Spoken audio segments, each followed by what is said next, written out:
Karama TV nabagamba nti buli lukya wabeerawo ekipya. Buli lukya wabeerawo ekipya ku bakadamu. Ekintu ekyewuunyisa, ekintu ekyenjawulo, ekintu ekipya, kugamba ekintu ky'otawuliranga nako bakadaama babeera nakyo. Era nabagamba omuntu yenna amanyi Omuwarabu oba omuntu yekka amanyi Omuwarabu ddala okumumanya ye Kadaama. Bano banagenda ku security, nagenda cleaninga, nagenda kukola mu supermarket, tomanyi Muwarabu. Omuntu amanyi Omuwarabu endya n'ensula n'ensiiba ye Kadaama. Era Kadaama asobola okunnyonnyola Omuwarabu okuva ku A paka Z kuba asiiba naye, yeebaka naye, amulaba buli kimu ekigenda mu maaso akiraba. Kadaama olwaleero gwe ngenda obaleetera ayagala ku magezi era ayina ekintu kye bakola ekimwewuunyisa. Agamba nti boosi we ayitiriza omupimaapima. Agamba boosi ono ampimaapima kiki? Ayina kiro z'ayagala, n'agamba nti ffe abantu be tuli abalina kubeera nga bawezeza kiro 6 oba 7 kiki. Kugamba yeewuunya lwaki amupimaapima. Kuba buli muntu ogenda okukola ekintu obeerako n'ensonga. Si kiwa nti boosi oyo apimaapima Kadaama nti ava buvi eri n'agamba kamupime. Ayina ensonga lwaki amupima. Kadaama ayagala kumanya nsonga ki eyo. Lwaki ompimaapima eva jangu n'ompimaapima n'opima. Kakodyo ki akaliwo era ayagala okubuuza waliwo n'abalala eyo bwe bapimaapima. Katuwulize Kadaama ono kikyagamba. Halo Nyabuli Kadaama TV. Halo Mr. Kadaama TV. Kyebali ku ssebo nakyo tusaake engalo. N'obuwagizi n'obuweereza bw'otuweereza twebaza nnyo era nkwebaza nnyo. Ku lw'ekisabambi n'okwewaayo okutubeererawo mu buli kimu.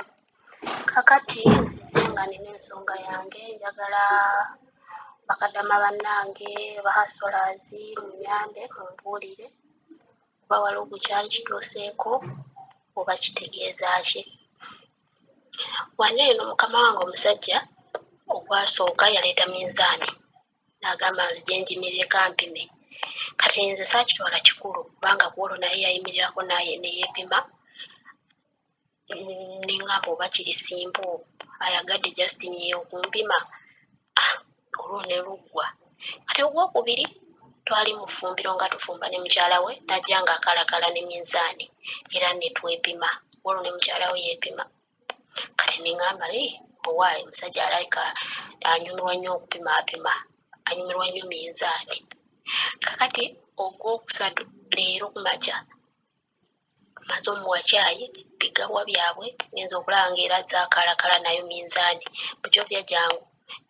Nensooka ngamba ono kiki lwaki ayagala okumpima. Kati olwaleero omutima ne gwesika ne ngamba bannange musajja nga ampimaapima nnyo ono kiki, kiro zange azaagaza ki? Nze atali nte atali kisolo mbwa apima kiro okugenda ku mbwa ekisolo kyange oba kikuze munnange kiki kyange kyayagaza kiro zange. Nembeeramu n'okutya naye saaganye ne nnyimirira ku minzaani ye n'ampima. N'asanyuka mbadde mu kiro 67.7. Wanze ne nva ku minzaani ye ne ntambula ne nzira ku mirimu gyange. Naye neesigala ne neebuuza mu mutima ono ampimaapima bw'atyo kiki kyayagaza kiro zange. Kati obola nzize wano naye gwe gwali kituuseeko ambuulira ebitegeeza ki.